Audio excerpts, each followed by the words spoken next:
Welcome back to my disembodied voice.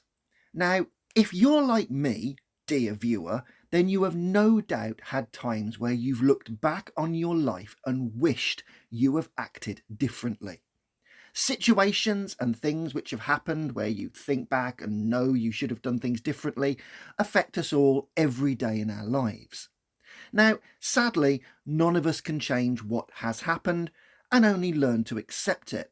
But we can learn for future events where, when something is about to go wrong, we can stop, take a step back, observe, and then proceed.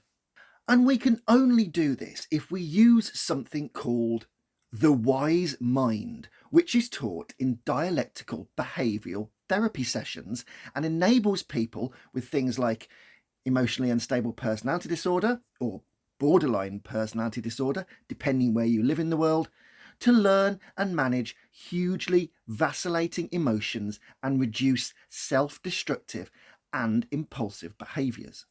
And by being measured, wise and not reacting, we find ourselves using context, balance, nuance, sagacity and profound judgment in situations which would otherwise be ruinous and overwhelming. And as I've wanted to do a video on this for ages, I kept thinking to myself, what movies use wise mind? How can I put this as a video essay? And then one day it just came to me. Jedis from Star Wars. Now, Jedi Knights are all about using instinct, but also about being mindful of feelings, concentrating, living harmoniously with the Force, and devoting their life to patience, meditation, and learning to be both monastic and intuitive. And to do this, they need to attune their brains away from the harmful and dark side of the Force emotions like anger and hate, and also avoid conflict where possible, and train their brains to think in a whole new different way which permits wisdom and balance in even the most challenging of times. So for today's video, join me as we look at the concept of wise mind through the prism of a Jedi perspective and explore how it's brilliantly executed in the prequel and original trilogy. Now, just to be clear, I'm not touching the dreadful Disney sequel trilogy here because, well, I'm not a fan of them and have no inclination to ever rewatch them again. So, whilst I will give the signal spoilers here for episodes 1 to 6, episodes 7 to 9 will remain untouched and free from analysis, and as ever, if you like those films and you think they're brilliant, that's your gift to have. It's not a viewpoint I share. However, we are going to touch on a Disney Plus TV show later on, and that is important for the video essay, but what I'm trying to say here is that generally there are no spoilers for anything Disney's really made. And as ever, we'll be using a flow-through chart, and today's topics are the wise mind, biology, the Force, change versus acceptance. Right then, let's crack on. Okay, so to understand today's topic, we need to discuss the very title of the essay, and that thing is the wise mind. An optimal state of mind where rational thinking and emotions come together and decisions can be made which are in line with values and goals. Now, in dialectical behavioural therapy, we teach about the 3 states of mind, and those are the rational mind, or reasonable mind according to some scholars, the emotional mind, and the wise mind. Now, the wise mind sits between the emotive and rational states and offers the following benefits when deployed. Clarity, the ability to see situations objectively without being overwhelmed by strong emotions. Intuition, a deep understanding that comes from within, guiding individuals towards appropriate actions. Balance. The wise mind incorporates both emotional and rational aspects, finding the middle ground between impulsive reactions and detached analysis. Authenticity. It encourages individuals to act in alignment with their authentic values rather than being swayed by external influences. Compassion. The wise mind fosters empathy and compassion towards oneself and others, promoting understanding and acceptance. When we are upset, in love, excited, or nervous, we use the emotive mind, and this is all based around our old friend, the limbic system, which houses the fight or flight activating amygdala, sorry, old joke, the amygdala, alongside the thalamus, hypothalamus, cerebellum, pituitary gland, and other things. And the primitive back brain of the limbic system is crucial in terms of keeping us alive, sensing danger, falling in love, and generally bonding with others. And there's nothing wrong at times with responding to situations with emotion, as it can keep you safe, protect someone else, or cause you to be truly reckless and do something like ask out your crush. Opposite to that, both in context and location, is the rational mind, which is located in the prefrontal cortex, and it deals with things like decision making, planning, and analytical processing. The problem with the rational mind, though, in complete diametric opposite to the emotional mind, is that it's all about detached logic, facts, and statistics. Now, the rational brain is brilliant when it comes to being objective and quite cold about something, but in terms of the wise mind, we need more than just detached processing. We need empathy, intuition, and mindfulness of outcomes, as when in the middle of a situation, it's hard to stay in control and focus. Now, for Jedis, they use the wise mind a lot. Jedis in Star Wars utilize the wise mind by integrating their emotions, reasoning, and awareness of the present moment to make mindful decisions and navigate challenging situations. They are peacekeepers and also soldiers who, whilst conflict is a last resort, must be aware of when something has gone beyond diplomacy. Take A New Hope, for example, where Obi-Wan mind controls some stormtroopers and avoids an unnecessary confrontation. These aren't the droids you're looking for. He is also aware that they are completely screwed when they're being pulled towards the Death Star, so he tells Han Solo that there is an alternative to fighting. Another example is in Episode 1. Qui-Gon Jinn knows that their ship is damaged, they have no money, and they need to get crucial parts, and he simply says, "I'm sure another solution will present itself." Qui-Gon in particular is the master of the wise mind, as no matter the situation, he remains placid, empathetic, and sagacious, and never once loses his cool. Even when getting pegged back by Darth Maul and going deeper into danger, once they are separated by the red heat shieldy things at the end of the fight, he settles down for some deep breathing and meditation whilst Maul glares down from above. Connecting emotion to logic, seeing situations objectively, and acting on intuition and instinct whilst remaining focused are all evident here, and Qui-Gon is a true Jedi master at keeping peak mindfulness and regulating his emotions. After all, Jedi training emphasizes mindfulness, enabling them to observe their thoughts and emotions without being caught up in them. And this allows them to identify when emotions are hindering their judgment and to pursue actions that align with their values. Qui-Gon's values are about teaching Obi-Wan the ways of the Force, upholding the Senate and being a peacekeeper, and, later on, taking Anakin to the Council because he believes he has found the Chosen One. Obi-Wan has values in A New Hope, Episode 4, and these centre around keeping Luke safe, mentoring him, and maintaining the belief that Vader will be toppled one day and Luke can revive the Jedi Order. And a key part of both of those Jedi's methods of wise mind is, as I've mentioned, meditation, stepping back, and thinking. And this is done by deep breathing and vagus nerve stimulation. The vagus nerve is a major nerve of the parasympathetic nervous system, responsible for regulating things like heart rate, digestion, and, when stimulated, it can help reduce stress. Deep, slow breathing, like when Qui-Gon stops to meditate mid-fight with Maul, stimulates the vagus nerve, and a crucial connection between mind and body starts to happen. This helps calm the nervous system and promote a sense of peace and focus, and it's essential for Jedis accessing the Force and making sound judgments or refocusing mid-combat.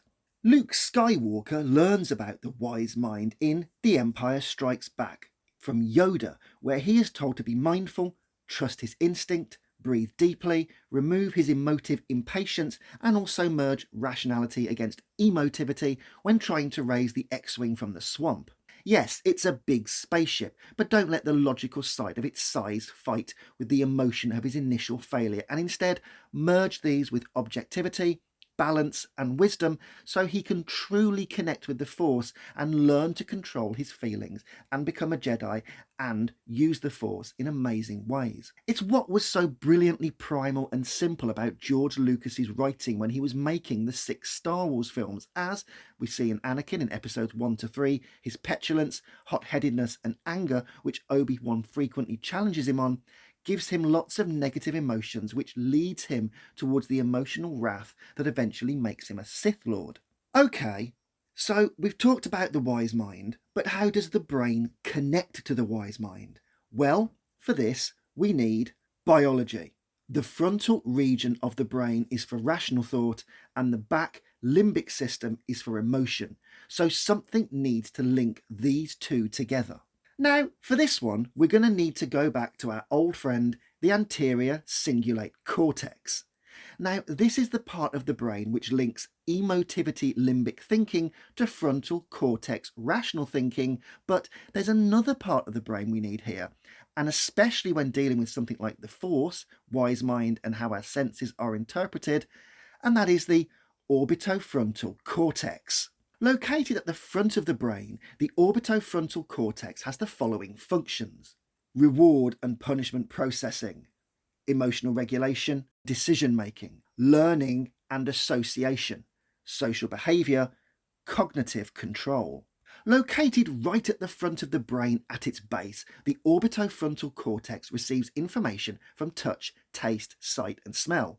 And, as I've discussed before, we interpret the world through our senses. And the orbitofrontal cortex also contains the secondary taste cortex, in which the reward value of taste is represented. It also contains the secondary and tertiary olfactory cortical areas, in other words, smell, in which information about the identity and also the reward value of odours is represented. Basically, the orbitofrontal cortex helps us learn and revise associations between stimuli and rewards, guide behaviour based on outcome expectancies, and modulate our emotional responses. In essence, the orbitofrontal cortex helps us make decisions that are both rational and emotionally appropriate. And as it's located inside the very human frontal region of the brain, it's alongside the prefrontal cortex logic and is also linked to the anterior cingulate cortex. The anterior cingulate cortex receives inputs from the orbitofrontal cortex and amygdala, which receives from the ventral stream areas.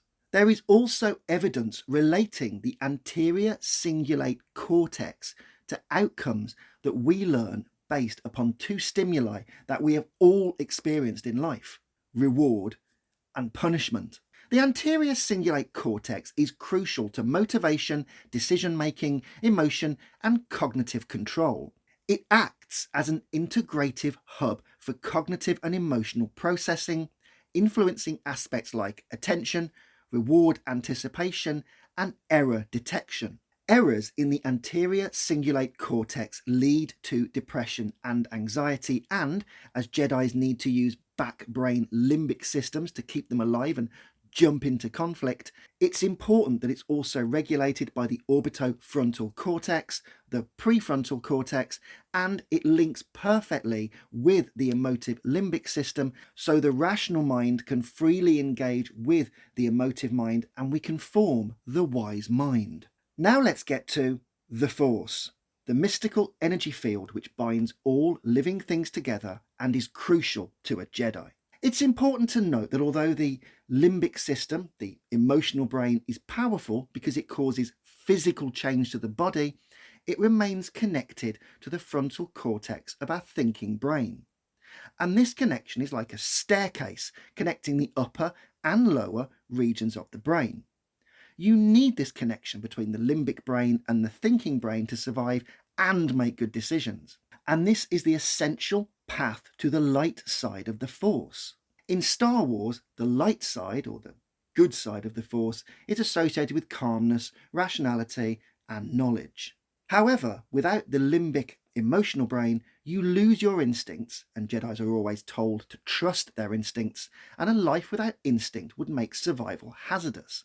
Jedis have an ability to zoom out from the experience of thoughts, emotions, and sensations, and are aware of themselves almost like observers.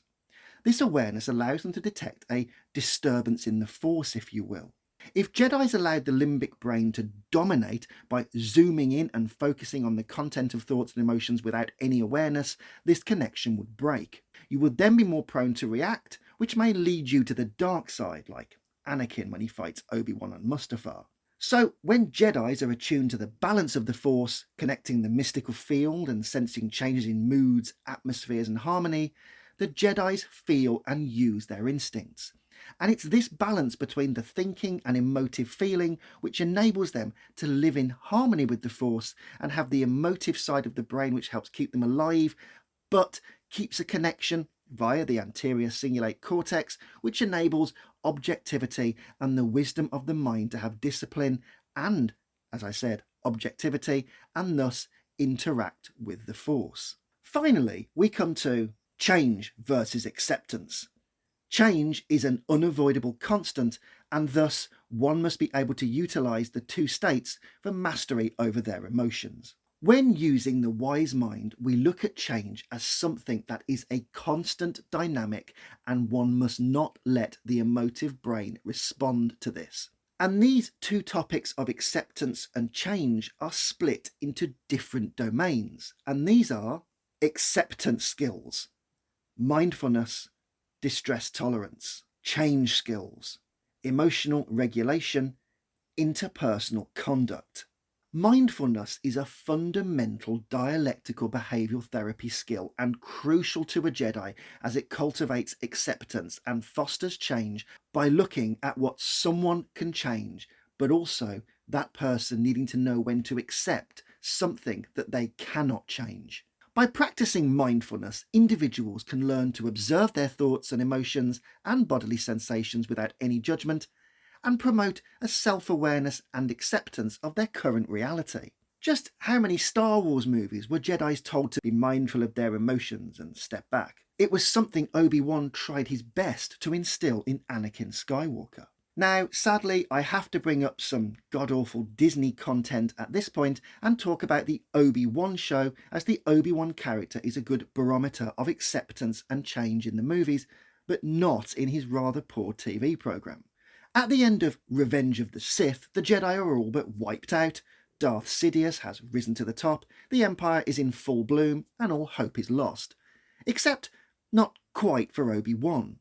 Despite leaving his best friend for dead and feeling all of his friends die, he now has a new mission: to protect Luke. He accepts his new reality immediately and moves his grief and horror into distress tolerance, which he will manage through exile, whilst he silently watches over Luke until the time comes to train him. There is no moping, no outbursts in front of Master Yoda, and no tears. He merely states pragmatically he will watch over the boy.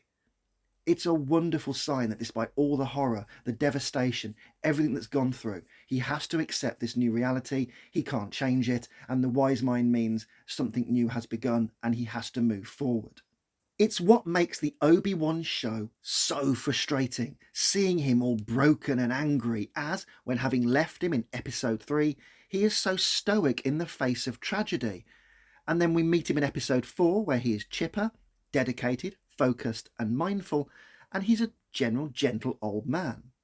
Obi-Wan is the master of acceptance and change, as this new reality of the Empire is here, and even when Luke's uncle and aunt are deep fried into extra crispy Tatooine steaks, he doesn't allow Luke to grieve and merely urges him to move forward, accept, balance his distress and be thankful he is alive so he can now go to Alderaan and learn the ways of the Force. He urges Luke to accept his new reality and change his emotional regulation with radical acceptance and let his destiny develop. Obi-Wan always accepts situations and proceeds with wise mind, but in the Obi-Wan show, he is a dithering, reluctant, broken hero who embodies nothing of acceptance and is constantly fighting change as he tracks down Leia in Fortress Inquisitorius.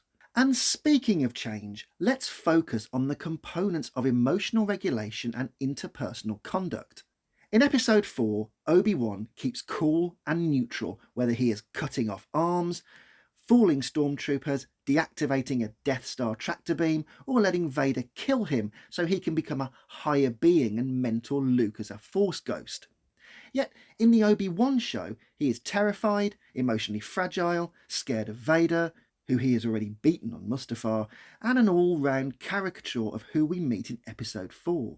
And even his interpersonal conduct is weird in the TV show, and nothing like the charming yet determined and forceful man who takes no crap in episodes 1, 2, 3 or 4. Wise mind literally means walking the middle path between the two states of emotivity and rationality, and for Jedis like Obi-Wan, they need this frame of mind to constantly connect with the Force, remain objective and calm, and trust their instinct and feelings, as well as using cognition to know when they are beaten, much like Obi-Wan does when the Falcon is captured in episode 4 and he tells Han, there are other ways than just fighting. All in all, our brains are complex things, and the connection between our emotivity and the physical changes that brings in our bodies needs to be bridged with the cognitive side and the intellectual challenges that brings, and with balance and harmony, like tapping into the Force, Jedis can meditate, use change and acceptance, and stay objective, wise and loyal to their religion and the belief system of values which make them Jedis, as the wise mind enables objectivity and cultivates these values through a matured perspicacity. Wise mind is the foundation of dialectical behavioural therapy, and whilst Jedis are trained from younglings to control their emotions and connect with the Force and develop their wisdom, the principles are very much the same regardless if you're using wise mind to overcome a past trauma or merely hoping to get your lightsaber license one day in the Jedi Temple. Anyway, that's it for this week's video. So remember that psychology is cool. Please like, share and subscribe, as more subs means more vids, and even leave a comment or start a discussion, as healthy debate is always welcome on here. And as ever, until next time, I'll catch you later. These aren't the droids you're looking for.